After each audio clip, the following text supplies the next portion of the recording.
Please be seated. The event is about to begin. يرجى منكم التكرم بالجلوس. سيبدأ الحدث بعد قليل.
Ladies and gentlemen, please put your phones on silent. سيداتي سادتي، يرجى وضع الهاتف المحمول على وضع الصامت.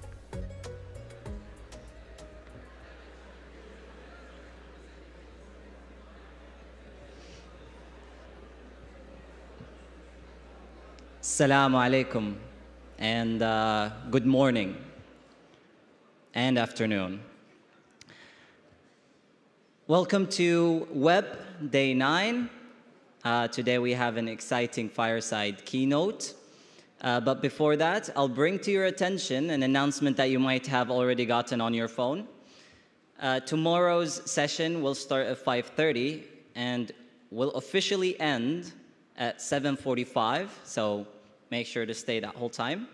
And in between, you can stretch in your seat, of course.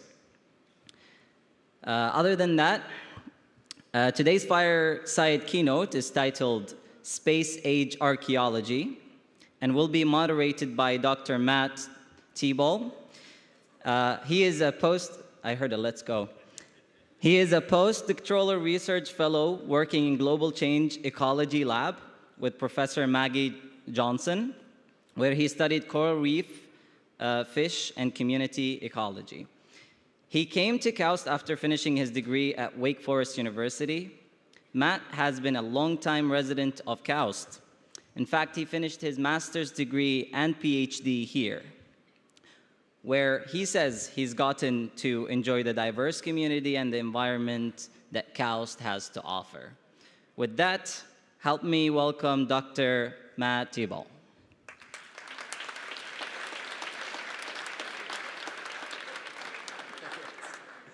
Hey y'all, how's it going tonight? So yes, my name is Matt, and I'm just here to say a few words about our speaker before we get to listen to some really, really cool science and stories. So Dr. Sarah Parcak is an archaeologist and Egyptologist. She's worked on excavations all over the world, more than a dozen different countries since 1999. She's very well published. She's published a couple books on using remote sensing satellite technology to assist with archaeological research. She's an Explorers Club Fellow, a National Geographic Society Explorer, Young Global Leader, a TED Senior Fellow, and the list goes on and on. I don't want to bore you all with all of her accolades, of which there are certainly very many. She's been working a lot throughout her career in Egypt, in places like Egypt's Middle Kingdom, and I'm personally very excited to see what stories she has to share with her unique adventure through science and history. So please join me in welcoming Dr. Sarah Parcak. Thank you.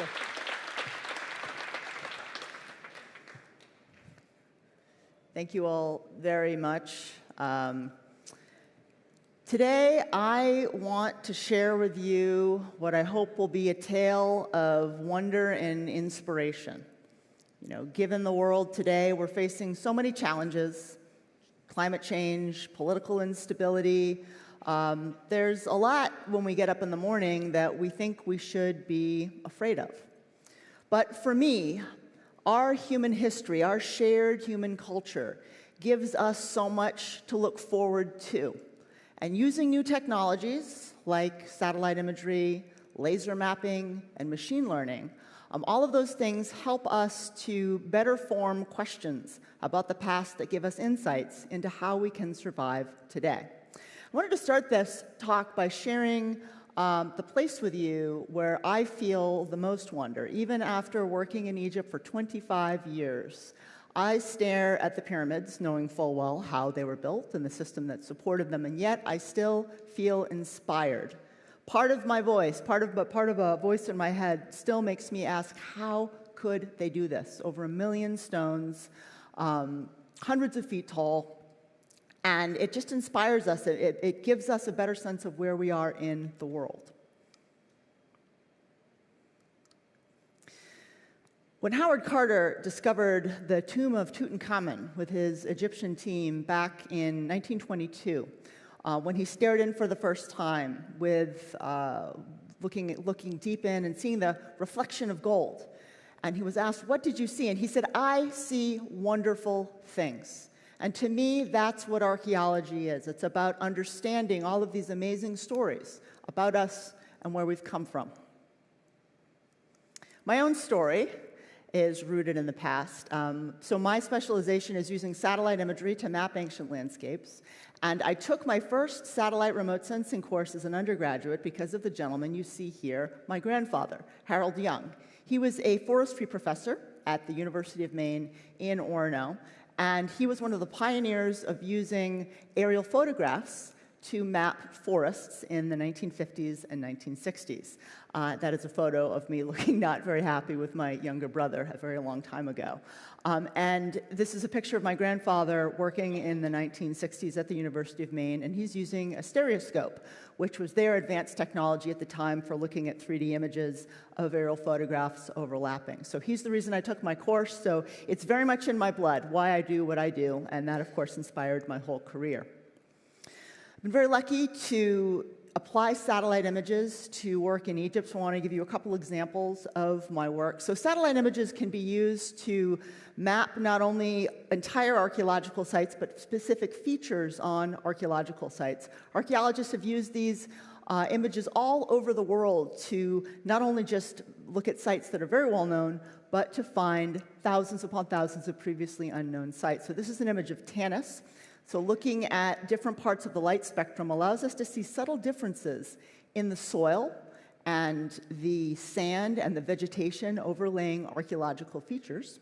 And we process the data using off-the-shelf software, the same software is used by biologists and environmental scientists, atmospheric scientists, and others, and we look for differences. We process the data and look for subtle differences in pixels, and we use this data at a site called Tanis, which you may know, of course, from Indiana Jones, dates to about 1000 BC, 3,000 years ago.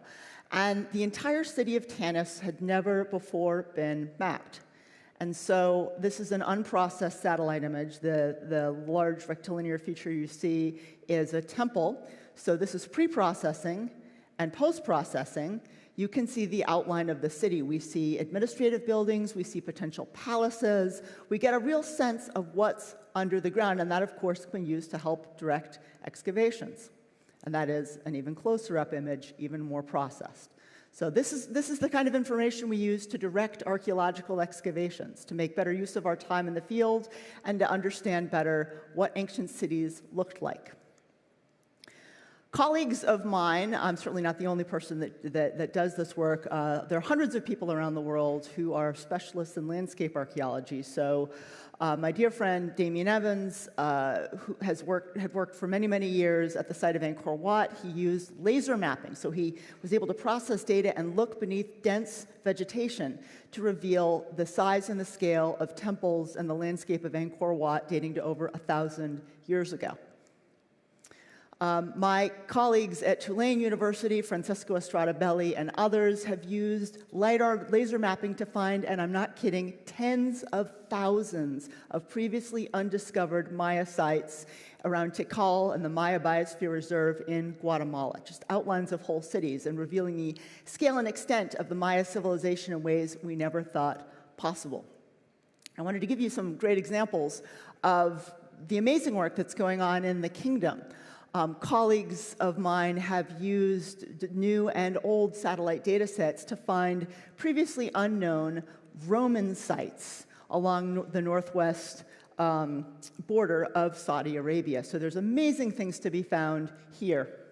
In addition, colleagues of mine have mapped old desert kites, so graves, settlements dating to many thousands of years ago. The scale of what is left to be found here is staggering. And not just, of course, in more recent times, but 100,000+ years ago, this was the primary land corridor out of East Africa as we left, and from Saudi Arabia, so Yemen into Saudi Arabia, and then on north, and then west and east, we populated the world, our nth degree great-grandparents. And recently, footprints were found in northern Saudi Arabia dating to 115,000 years ago. So there's just amazing things to be found here. So I wanted to first tell you a little bit about how this technology has been used to help guide our archaeological work in Egypt. So I work at a site dating to Egypt's Middle Kingdom around 1800 BC, so about 4,000 years ago. And satellite imagery following the Arab Spring allowed us to track site looting, which, of course, increased quite significantly. So this image from 2009 compared to 2013, we see a vast increase in the number of looting pits, which are seen here. We see this at hundreds of sites in Egypt, and I should note, looting isn't just a problem in Egypt. It's a problem all over the world. But we can use this technology and partner with governments, so ministries of culture and tourism and museums, and in mapping this data, we're able to share it with them, and they're then able to send in, hopefully, people that can help protect sites. This shows a density map of the looting all over Egypt. So this is I should note this is a project in close collaboration with Egypt's Ministry of Antiquities. It's a joint mission, so we work alongside our Egyptian counterparts, the very talented archaeologists, excavators, pottery specialists, human remains specialists, and so many others. So we couldn't do it without our Egyptian colleagues and collaborators. So I was first drawn to this site as an undergraduate. I was fascinated with Egypt's Middle Kingdom. So Egypt's Middle Kingdom, to me, is one of the least understood parts of ancient Egyptian history. You have the Great Pyramids of Giza, the Old Kingdom. You have the glittering gold of the New Kingdom, which we'll get into in a little bit. But the Middle Kingdom, is Egypt's Renaissance. So after a period of great turmoil, climate change, political instability, all of a sudden you have the rise of Egypt's middle class. You have the development of stories and architecture and beautiful art and many stories. And the capital city moves to this site. This is called Lisht, or Ichtawi. It's the ancient Egyptian name. It stands for the uniting of the two lands. So a lot of looting there post-Arab Spring. You can see the looting pits here. Pretty deep, and they knew exactly where to go. We have hundreds and hundreds of these looting pits. We focused on a site in an area in the southern part of Lisht. We were asked to work there by the Ministry of Antiquities. It was a tomb that had been very badly looted, not just during the Arab Spring, but in times before.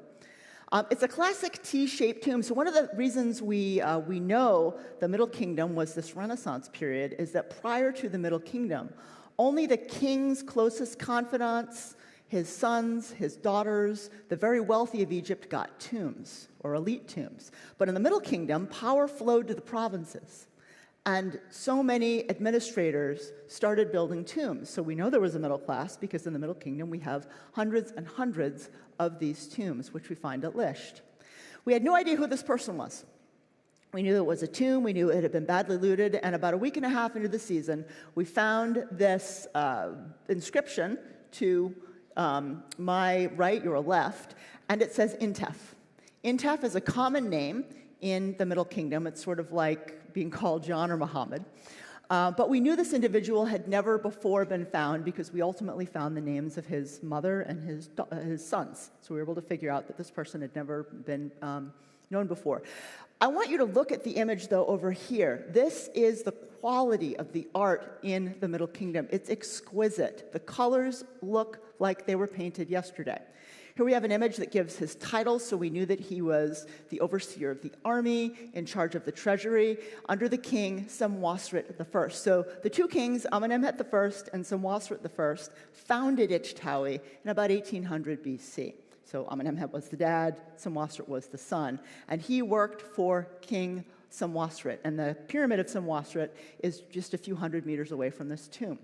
We made sure to guard the site well.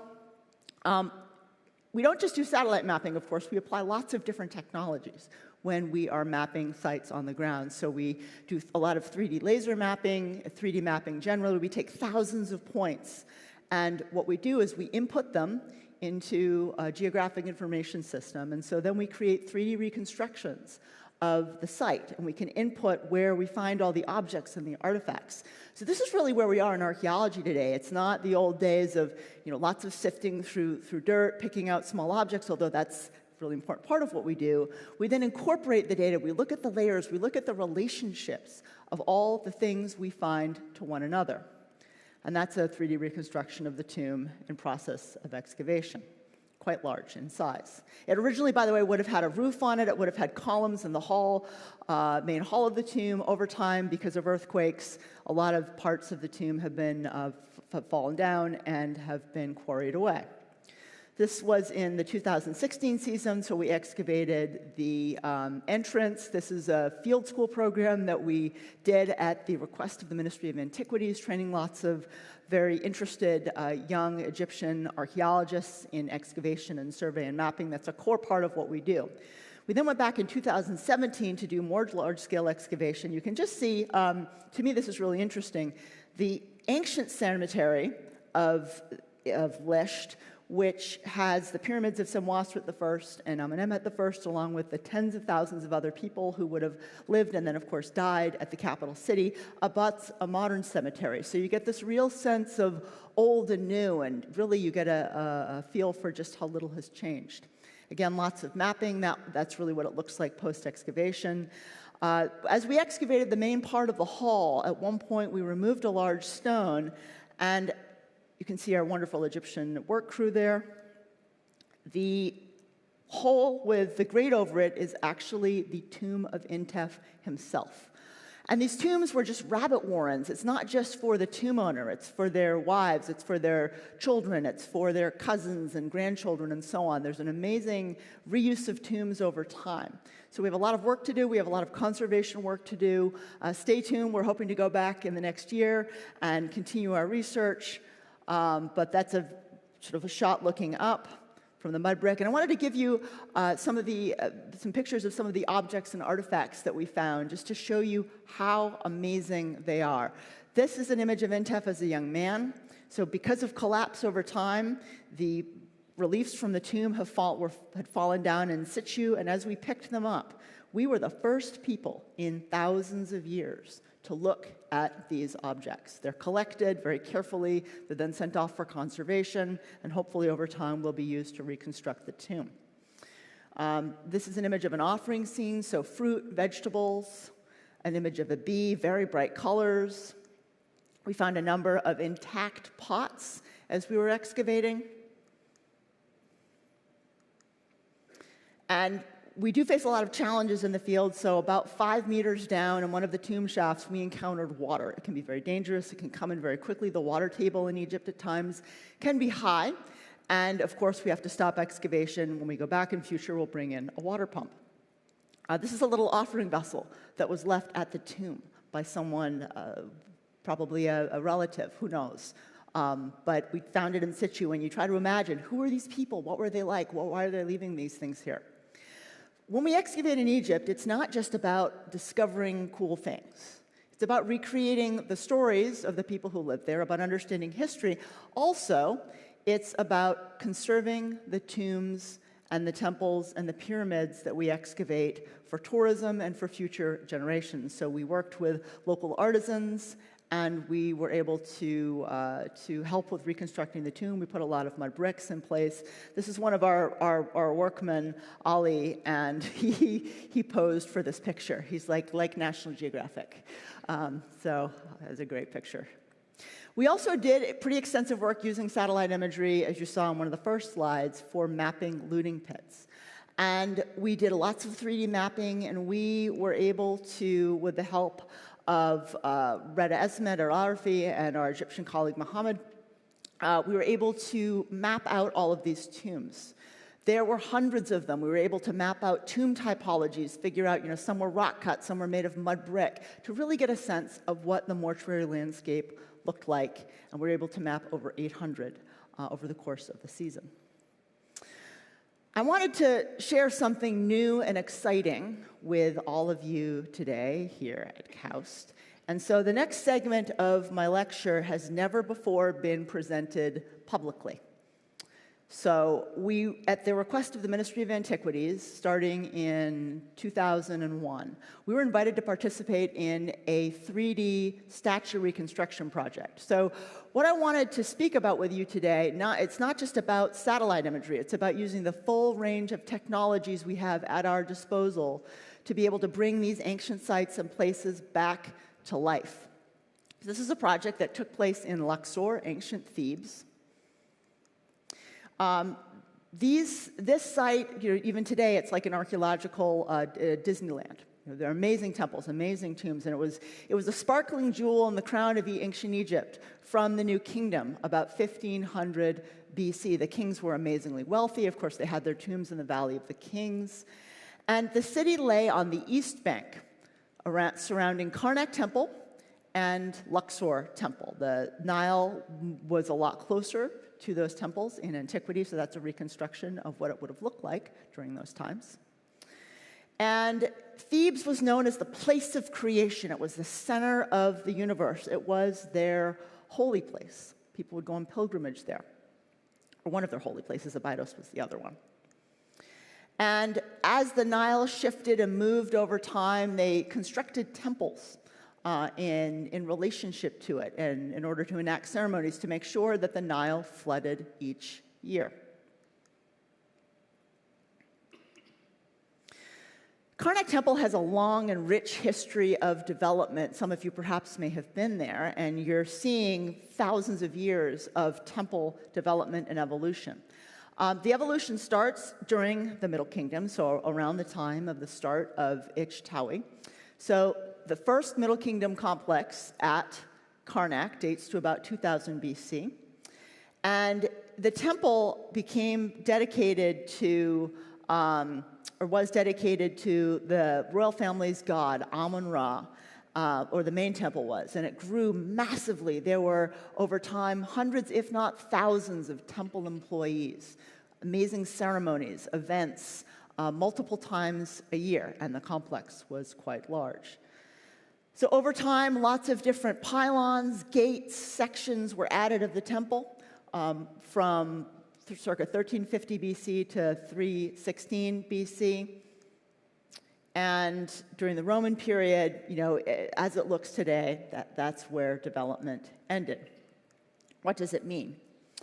So the art and architecture of ancient Egyptian temples is about living through chaos and surviving and thriving and performing all of these rites and rituals to ensure that ancient Egypt was in balance. The job of the ancient Egyptian king was to maintain ma'at, this sense of harmony, this sense of balance in the universe. If they did their job, it meant that the Nile floods would come every year and be just the right amount, and Egypt would prosper. If the king didn't do his job and didn't make offerings and didn't live a righteous life, then Egypt had issues with flooding. So we have these beautiful vegetation scenes, battle scenes, temples, tell a story of the history of ancient Egypt. We have the Opet Festival linking Karnak, Luxor, and Thebes. So you have this great festival, this great procession of boats going from Karnak Temple to Luxor Temple. So along comes Amenhotep III. Amenhotep III was one of ancient Egypt's greatest kings, and certainly one of its most wealthy. He had a massive temple, mortuary temple on the West Bank, a large tomb in the Valley of the Kings, and he built so much at Karnak Temple. So he built a new quay or a new docking system. Karnak Temple has been studied extensively for over 200 years. We see what the temples used to look like. And I'm telling you all this because I think too many times, especially with media, you see all these flashy discoveries and this new 3D reconstruction and laser mapping, and you don't understand the nature and extent of work that goes into understanding why applying new technologies is important.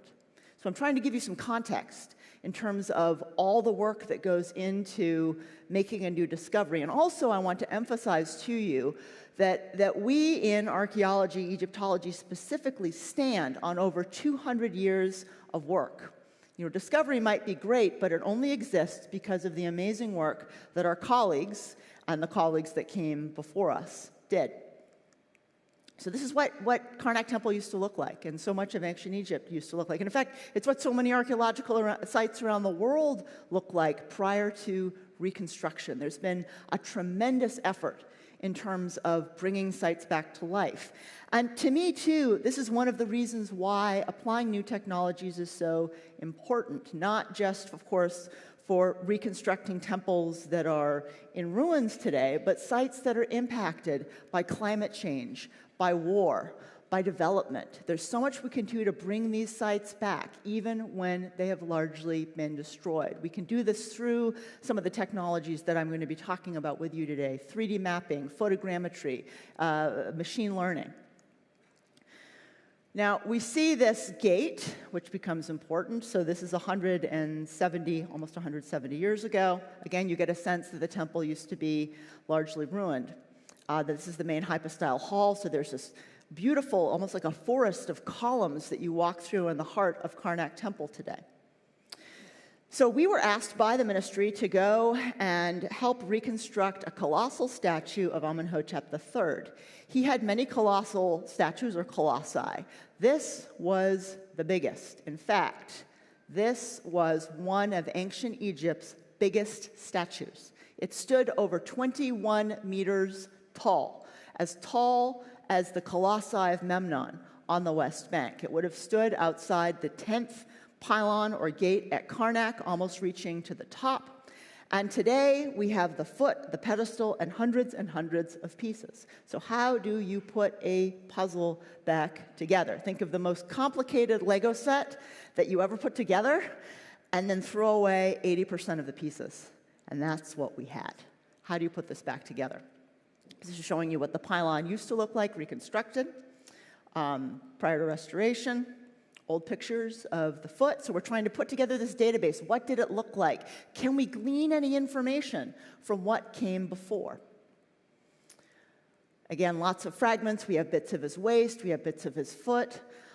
So we started work in summer of 2022, trying to get a sense of what was there, how we can build the database, what our Egyptian collaborators and Egyptian conservation specialists said to us. So this is what the fragment field looks like at Karnak Temple. There are thousands upon thousands of fragments, not just from our statue, but from many different statues and parts of the temple. So we had to search through all of it, trying to put all the pieces together, trying to figure out, what came from the statue and what didn't. We were very lucky to have a wonderful conservation team, a wonderful Egyptian engineering team led by the gentleman over there in the white turban, Rais Mahmoud Farouk. He's an extraordinary engineer. He can look at a fragment and he knows exactly where it comes from in a statue. So it was really his great leadership that allowed us to conduct this project. And also he moved a lot of the stones. You'll see images of them doing that.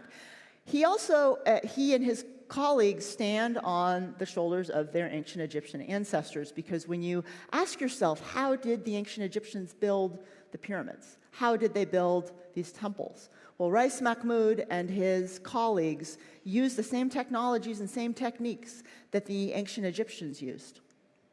So these are some of the fragments from the statue prior to 3D sequencing. So lots of pictures. We cleared out all the brush around the base of the statue, took thousands of pictures of it. So yeah, Amenhotep III, this is around 1300 BC. This is the time frame we're talking about, 3,300 years ago. So for each image, for each fragment, we're taking hundreds of pictures all around it to get a sequence. So they're overlapping a bit and a bit and a bit, and then we're using 3D rendering software in order to reconstruct it. Well, as the season went on, we kept finding more and more blocks. So you see our Egyptian team here moving the colossal hand fragment. And that just, by the way, the statue, that hand statue is the size, it's bigger than a large person. The size and scale of this statue is almost unimaginable. More fragments from the waist, we're slowly putting them back together. Each individual fragment would have been numbered and tagged, put in a detailed database. So there's, technology is fun and great to apply, but there's so much rigor, there's so much scientific work that goes into it. And you have to coordinate your whole team, your photographers, your conservators, your artists. Everything has to run very smoothly on a project. So you can see here fragments being moved for photography. Everything's being measured. We're shifting everything. And as we finish things, we're moving them to the side.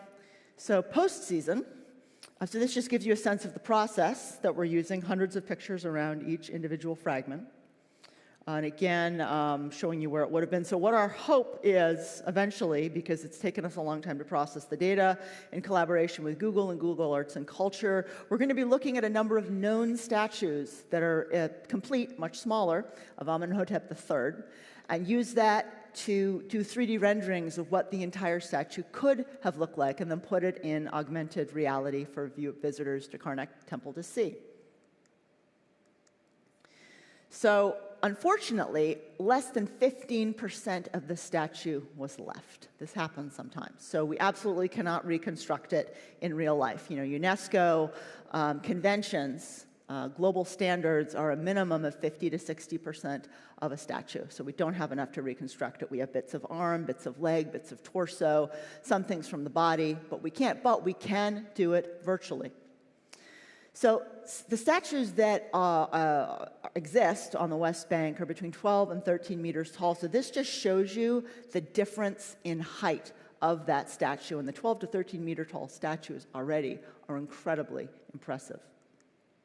So processing at postseason, Chase Childs, our technology officer, that is our son, staring on, and we're putting everything in the database. Each image takes hours and hours to render. We had to have a lot of memory, a lot of RAM for our computers. Everything's in a detailed database, one at a time. We looked at the objects, looked at the blocks, put them in our database, and then the big reveal. This is what the statue looks like after a full season of work.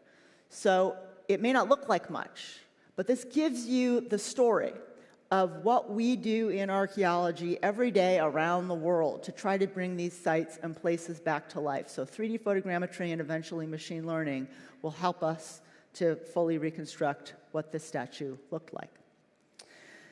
So the last third of my talk, I want to talk to you about crowdsourcing and citizen science. So we've talked about large-scale technologies like satellite imagery. We've talked about how we move from that to excavating on the ground, and how we can even use 3D rendering technologies to put back together a specific object or a specific site. But what happens when we apply these tools, apply these technologies to try to get the world involved in site mapping? So this is a project that was funded by the TED Prize back in 2015. This project ran through 2017, and we're hoping, of course, to do work in other countries. We've been in conversations with diverse governments around the world. And the project was really inspired by the sense that, it was really the first image that I showed you, right? The sense of wonder that we get when we visit archaeological sites. How is it that we can get the world to look at satellite data, potentially, and help us to map sites? So we built this site back in 2015 into 2016. We decided that we were going to start the project in Peru.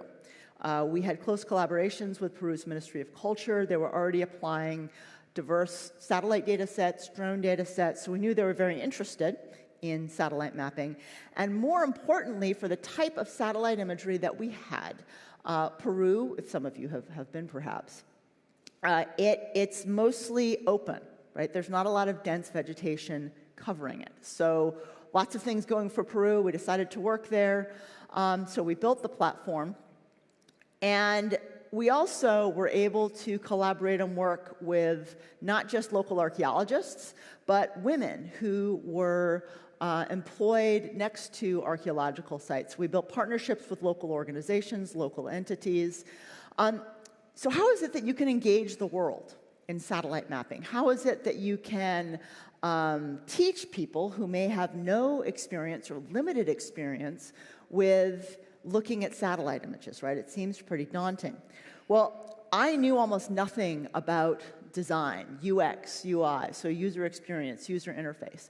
And I spent a lot of time talking to gamers and gaming specialists and gaming designers, thinking about how do we make the interface inviting? How do we make it easy to use? How do we provide tutorials? How is it that we build community?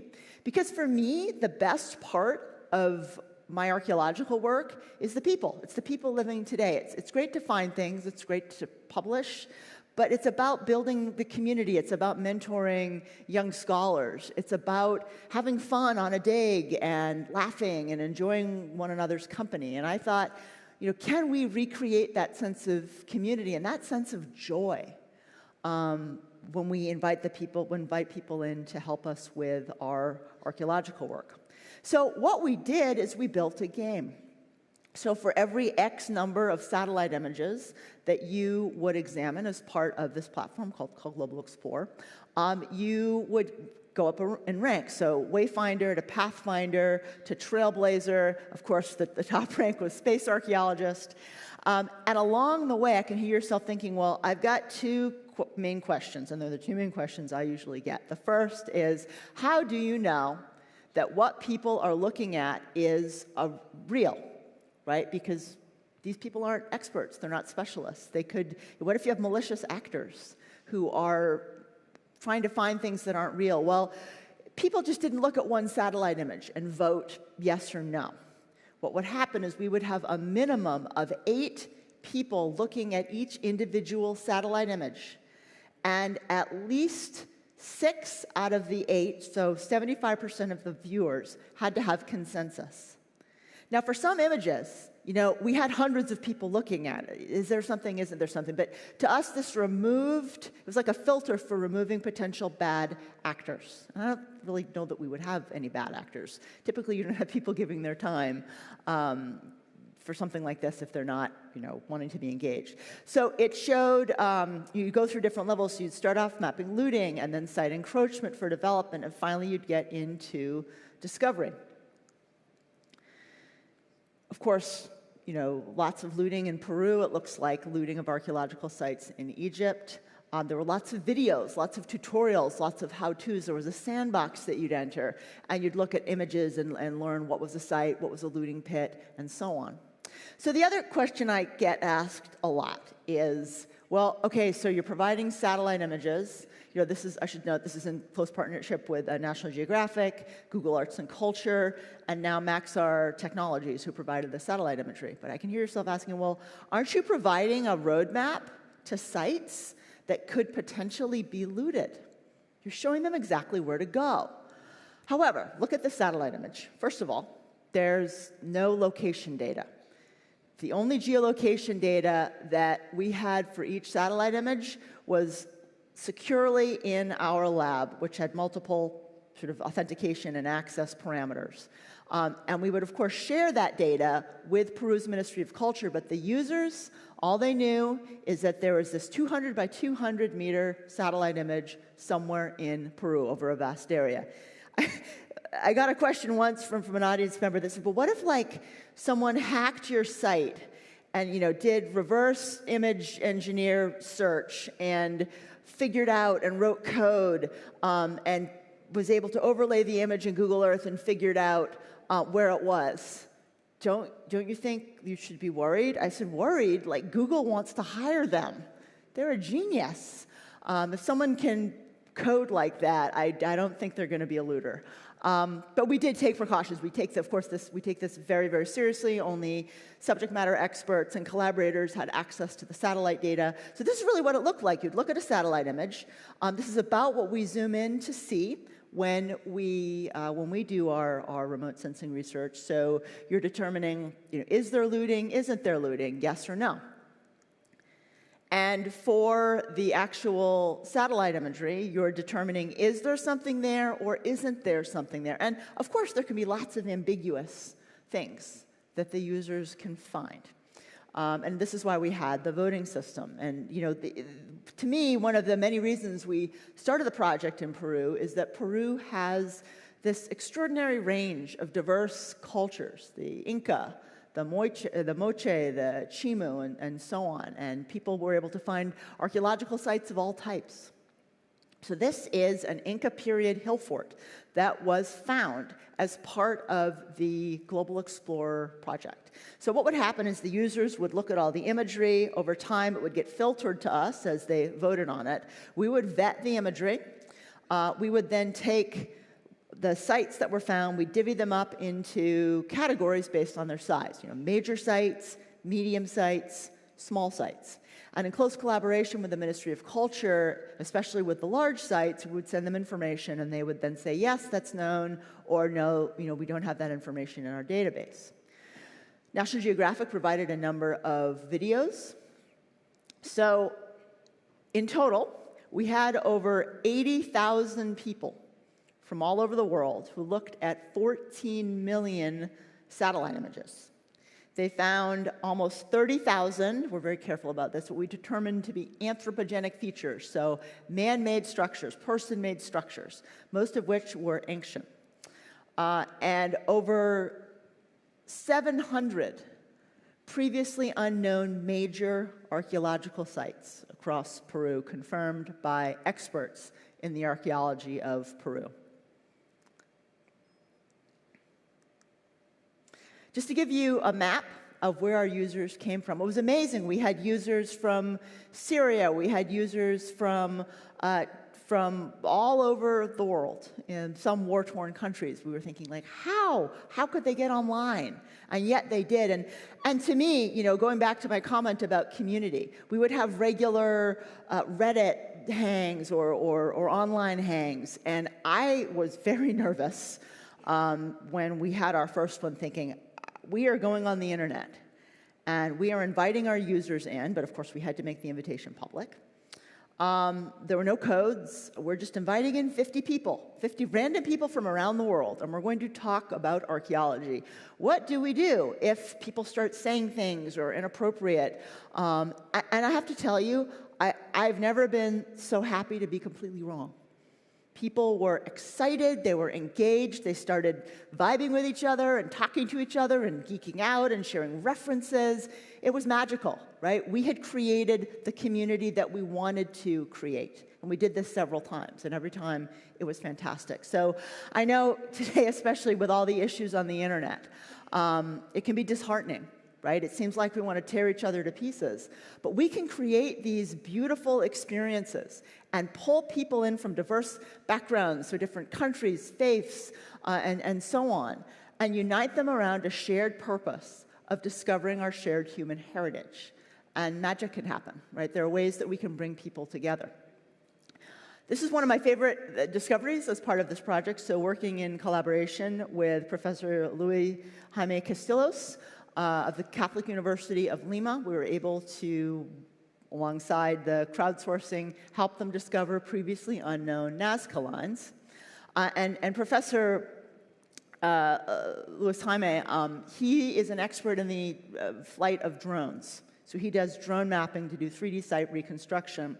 And he was able to share his data with us and do a very detailed map of one of the sites that had been found by the crowd. So for me, anytime you're applying satellite imagery, that's just the first step, right? You saw that with the work at Liszt. It's the root in. It's not the end discovery. You want it to be used to help guide you to do further site mapping and further archaeological work. It's just the beginning. So that's what we're able to do with Professor Luis Jaime. And you can see the sites and the features here. So I want to end by talking to you about some big picture stuff, right? I'm currently working on my next book, which is a book about how there's a big mythology around the collapse of ancient civilizations. And what do I mean by that? You know, we hear about the fall of the Roman Empire and the end of the Maya, the end of ancient Egypt, the collapse of the Roman Empire.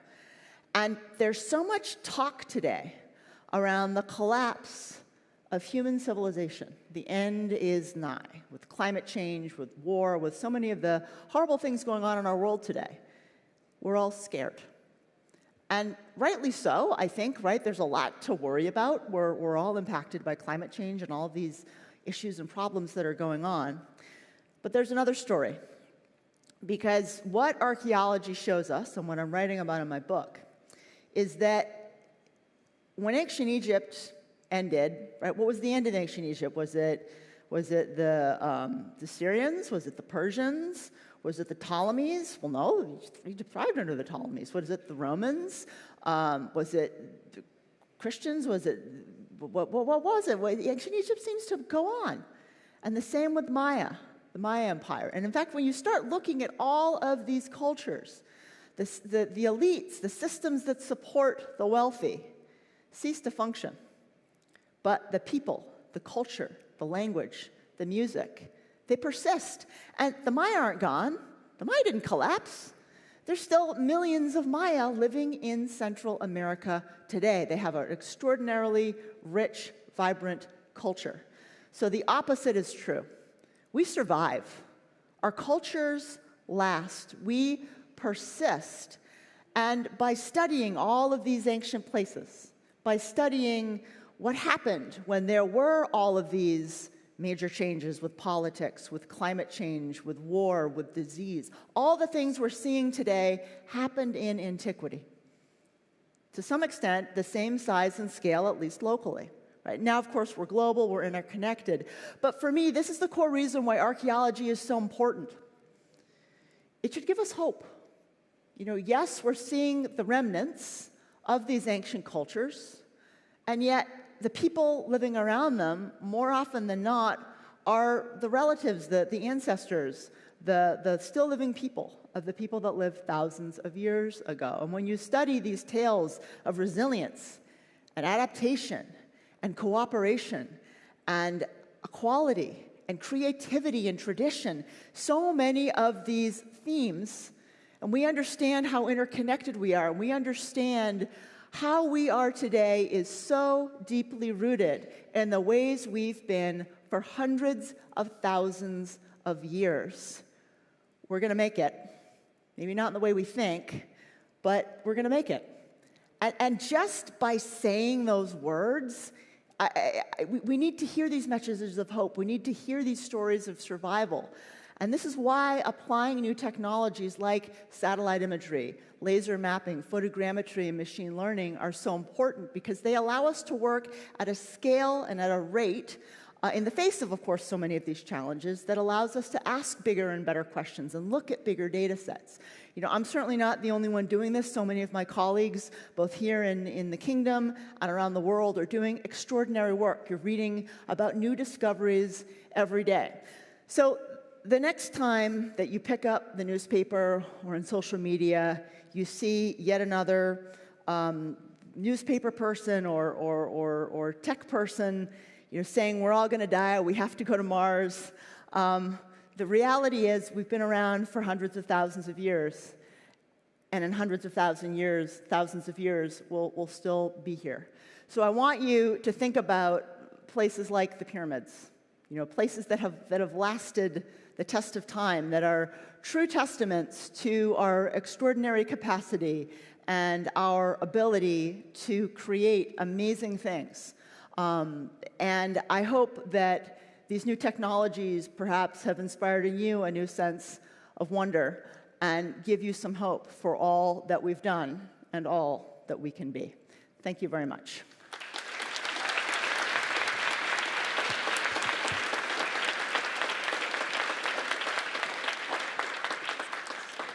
Thank you. Oh my gosh, that was great. I hope you all enjoyed that as much as I did. I am super keen to see and read that book. It sounds exactly like the dose of positivity that we, you know, kind of need, and it's a really cool way to kind of think about human culture. It's really nice. So I'm here to kind of moderate our questions. So I'm curious, do we have any people in the audience who have a question they'd like to ask? I think we have 2 mics set up down here. If not, I'd like to start off with a question. You probably get this all the time, but the world is a really big place, right? And there's so much history that it has, and a lot of that history, I would imagine, is maybe unknown. So when you're using satellite images to kind of start this process, how do you know where to look? Right. Great question. So we always, you know, anytime we're doing research, whether it's in archaeology or in science, you know, we typically, we're guided by our research questions. So, you know, we're always going to be focused on a very specific area. So maybe I've been excavating at an archaeological site. You know, maybe I'm excavating at the site of El Ula here in the kingdom. And okay, we know about the site of El Ula, and it's the Nabateans, and we know roughly the story, how it was connected to the Roman Empire. But maybe there are potentially archaeological sites that date to the Nabatean period or Roman period, you know, within 100, 200, 300 kilometers of El Ula. And we know roughly what the Nabatean or Roman settlement site should look like. So our core research question is, what was the relationship of El Ula and the importance in driving trade or culture or agriculture in this region from around 2,000 years ago. And so we use that research question to help guide what other sites might be in the area that may or may not be related to it. So for me and my colleagues, these are the types of questions that we typically ask before we start doing any research. There are times I've done work at scale, looking at where additional potential archaeological sites might be in an area. But in archaeology, we always go from the known to the unknown, right? So we start with known sites, known site types, and then from there we branch out, and over time we expand. Right, that's really cool. Any questions out there from the audience before I monopolize? I have another question. So I'm curious what you see as one of the next big projects that maybe you haven't started yet, but you're really keen to maybe one day in the near future start with either new or old collaborators that you see on the horizon. So yeah, I'm really excited about the idea of a lot of site mapping actually that's going on in the kingdom and the whole of the Gulf. So this question of, when did we leave Africa? 120,000 years ago or so, and we moved up through this part of the world. But where are all the sites? There should be hundreds, if not thousands, of settlement sites. And these are people who would have lived in caves, who would have lived in temporary brush structures. So how we find those sites is going to be very different. But I think as we map and as we think about where those sites could potentially be, it's going to give such a richer sense of the importance of the kingdom in human history. Wow, that's really exciting. A question over here? Yeah, thanks very much. That was a really great talk. You are showing some examples of the mapping in Saudi Arabia and South America. Are you aware about similar work done, for example, in India or in Asia, where in India maybe there is some facing of sites that are destroyed by overpopulation? I don't know. Are you aware of that? So yeah, so we hopefully in future, we've been working for a couple of years with the Ministry of Culture in India and the Archaeological Survey of India. So I've been over a couple times. And yeah, it's a great point. I mean, there's so much development that's going on there. So many temples are threatened by pollution, and there's amazing things to find from the initial satellite work we've done. So hopefully, we'll be collaborating with the Ministry of Culture in future. Go ahead. Hi. Great talk. Amazing work. How do you archaeology is rooted in its past, in very imperialistic history. How do you maintain the cultural heritage of the country of origin where you are doing archaeological sites? That's a fantastic question. Thank you for asking. Right, I mean, we can't look away from or deny the complex, complicated, painful, ugly history of archaeology. It has been used to justify genocide, of course, the huge issues around colonialism, and even today, there are bad actors in the field. I'm very aware of this.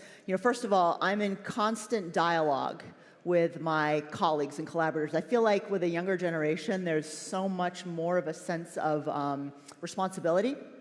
For example, I work in Egypt, not because I deserve to be there, not because I've earned it. I work there because the Ministry of Antiquities and my Egyptian colleagues gives me permission, right? So that is the sense that I have anytime I enter into work there, and in fact, anywhere. The other issue is there are a lot of projects similar to mine that use diverse forms of technology. And anytime there's technology, there's money and there's power. We have to acknowledge that. And there are countries in the world that simply don't have access to those technologies and that power.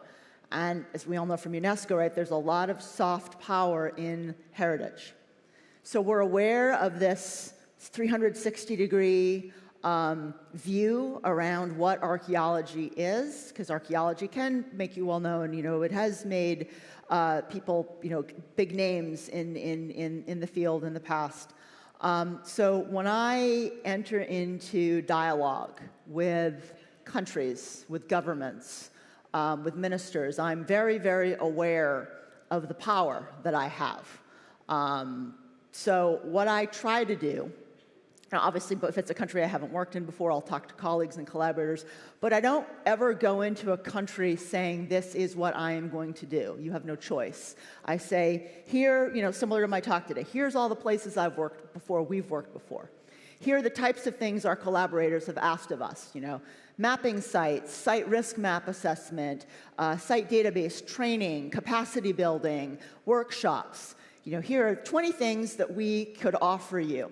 What would you like, right? And I have a service-based approach to collaborating. I work in service of governments. So yeah, of course, like anyone else, I'm an academic, right? I publish, but also I have a lot of co-authors on my publications. So that's really my mentality when I approach foreign governments. And it seems to be working, but obviously it's complicated, it's messy. I'm an American woman. Right? I'm a kind of Maraviani, it's lesum. I love this part of the world. And I feel like, too, especially now with a new generation of archaeologists, there's so much more respect for the cultures where we're blessed to work, right? We speak the languages. I have an Egyptian brother. I have an Egyptian family. I have many, many dear friends in the ministry. To me, that's the best part. It's not about the work, it's about the people.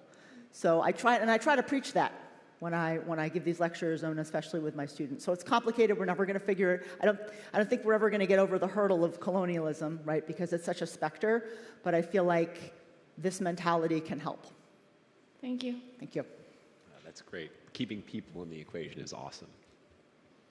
Okay, quick question. So what do you think will be the key technology breakthroughs that will catapult you further into the understanding of the archaeological sites? So I think, generally speaking, and not for me personally, I think the work that's going on right now with the unraveling of the scrolls, burnt scrolls at Herculaneum is some of the most cutting-edge work that's going on in archaeology. So you probably know Herculaneum and Pompeii were largely destroyed by the eruption at Mount Vesuvius about 2,000 years ago. And in Herculaneum, there was this great library of scrolls. And hundreds of them were found, all charred, all pulled together. And these scrolls represented a massive library of stories of philosophers, historians, storytellers. And long ago, archaeologists tried to unravel them, and they just crumbled. So all the scrolls have been 3D CAT scanned, and now using machine learning, there's been this huge collaborative prize. People are working together from all over the world, and they've started to unwrap them and unravel them and presenting new texts for the first time. So in not so long from now, I think they're going to make the next level jump through. So they've gone from discerning individual letters to words to sentences and now paragraphs.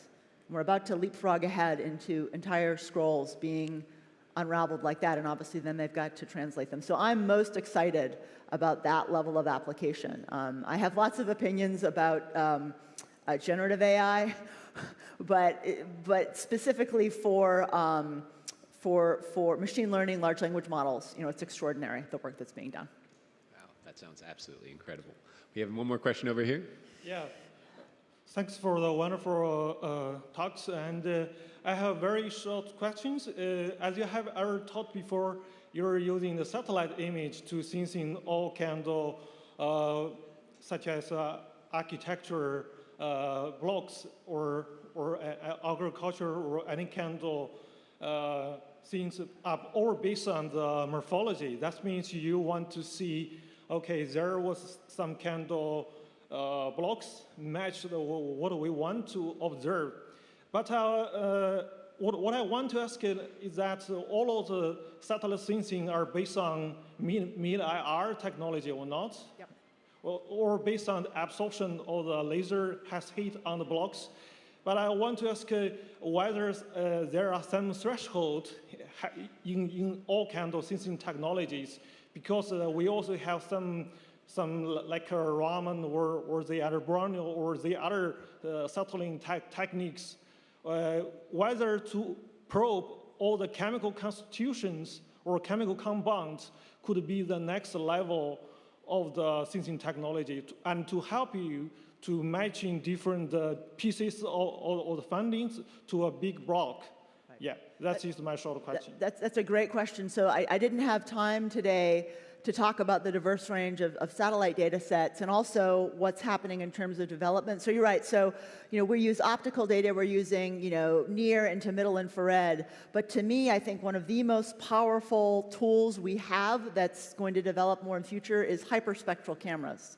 So the capture of hundreds of discrete parts of the electromagnetic spectrum so that we're able to, basically map from some from space, some from drones, the spectra of specific stones, right? So we're not just mapping a site, we're finding where there's stones potentially or fragments of stones that could indicate a temple. So that's a great question. I think hyperspectral remote sensing, so the problem with the hyperspectral satellite data sets that are available now from NASA and the European Space Agency, they're incredibly coarse resolution.